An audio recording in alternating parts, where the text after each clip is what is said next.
మీలో ఎంతమందికి derma planning గురించి తెలుసు? అసలు డర్మా ప్లానింగ్ అంటే ఏంటి? అసలు డర్మా ప్లానింగ్‌లో అసలు ఎటువంటి బ్లేడ్స్ యూజ్ చేస్తారన్నదే ఈరోజు టాపిక్.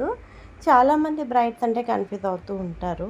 సో, అప్పర్ లిప్ చేయించుకోవాలి అనుకున్న, లేదా ఫేషియల్ హెయిర్ తీసుకోవాలనుకున్న, వాక్స్ రకరకాలుగా అయితే యూజ్ చేస్తూ ఉంటారు.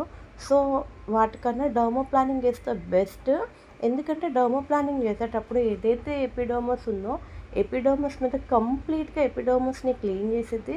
అట్ ద సేమ్ టైమ్ మీకు ఫేషియల్ హెయిర్ రిమూవ్ అవుతది. అంతే కాకుండా గ్లోయింగ్ కూడా అలానే వస్తుంది. కాకపోతే ఈ ట్రీట్మెంట్ అనేది చాలా జెంటిల్‌గా చేయాలి. అనుభవం ఉన్న వాళ్ళ దగ్గర మాత్రమే చేయించుకోవాలి. లేదంటే స్కిన్ మీద స్క్రాచెస్ వచ్చి బ్లడ్ అనేది వస్తది. ఎందుకంటే ఇది సర్జికల్ బ్లేడ్‌తో అనేది ట్రీట్మెంట్ అనేది చేస్తాము.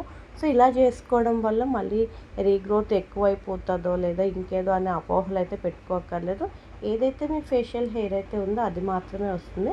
ఐ హోప్ మీకు ఈ వీడియో నచ్చింది అనుకుంటాను.